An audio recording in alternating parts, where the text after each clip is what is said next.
11 మంది మాట్లాడతారు. 1100 మందితో సరిపడా మాట్లాడతారు. ఇది పవన్ కళ్యాణ్ గారు మాట్లాడేది. కరెక్ట్. అది ఎందుకు జరుగుతోంది? మనం చెప్పినటువంటి వాస్తవాలేమైనాయి?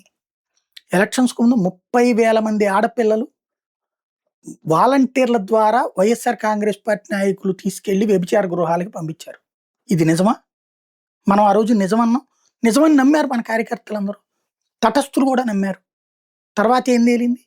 ఇప్పటికి దాని గురించి ఏమన్నా చెప్తున్నాం 2 ఏళ్ళు అయిపోయింది. సుగాలి ప్రీతి.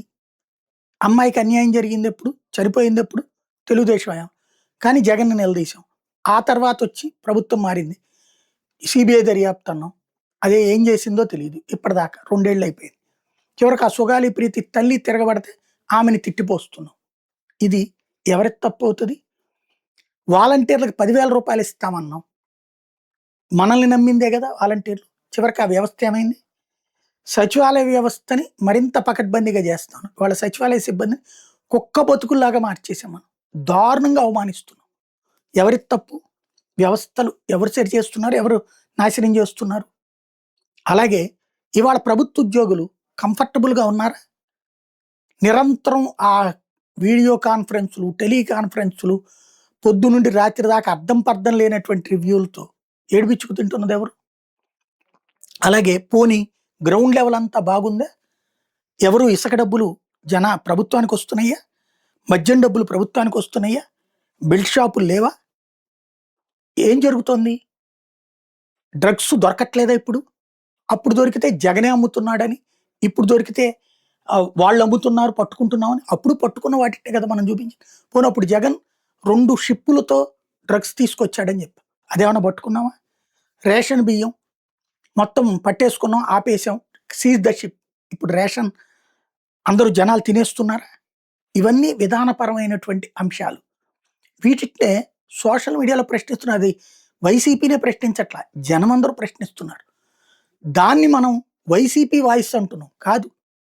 జనం వాయిస్. ఎందుకంటే మనం బలంగా నమ్మేలా చెప్పాం. చంద్రబాబు చెప్తే నమ్మరు. ఎందుకంటే ఆయనకి సంబంధించి చాలా కాలం చూశారు కాబట్టి. కానీ బాబు మాటలు నమ్మరని మీరు నెత్తిన పెట్టుకున్నారు. నవరత్న అదేది సూపర్ 6 ఎష్యూరెన్స్ ఎవరిచ్చారు? చంద్రబాబు గారి చేత చేయించే బాధ్యత నాదన్నారు. నిరుద్యోగ భృతి ఏమో స్కిల్‌తో లింక్ పెట్టుకోండి. మహిళలకి 1500 ఏమో మీరు డైరెక్ట్‌గా ముడిపెట్టుకోండి. ఏది వాళ్ళ ఎవరో ఇస్తారు డబ్బులు P4 అని చెప్తుంటే మనం చప్పట్లు కొడుతున్నాం దాంట్లో.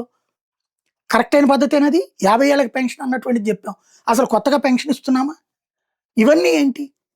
ఇవన్నీ మనం సవ్యంగా చేస్తున్నట్టు ఇవే గదా అడిగేది వాళ్ళు. ఇవే గదా మాట్లాడుతుంది. అప్పులు అప్పుడు జగన్ అప్పులు చేశాడు. ఇప్పుడు అప్పులు 1,00,000 కోట్లని అధికారికంగా ఒప్పుకుంటున్నారు కదా 85,000, 90,000 కోట్లని ఏడాదికి. 2 ఏళ్లలో 1,60,000 కోట్లు అధికారిక జగన్ చెప్పినట్టు 3.5 అంటలేదు. మరి ఇవన్నీ ఏంటి? అప్పులు తీరుస్తామన్నాం. అప్పులు జగన్ చేసిన దానికి డబుల్ చేస్తున్నాం. ఇవన్నీ ఏంటి? ఏవైతే ప్రత్యామ్నాయ రాజకీయం చంద్రబాబు గారి చేత నేను చేపిస్తానని చెప్పి మార్కపోయినప్పుడు ప్రశ్నిస్తారు. అది మనకు కోపం తెప్పిస్తోంది. బట్ ఒక్కసారి క్రాస్ చెక్ చేసుకుంటే బెటర్.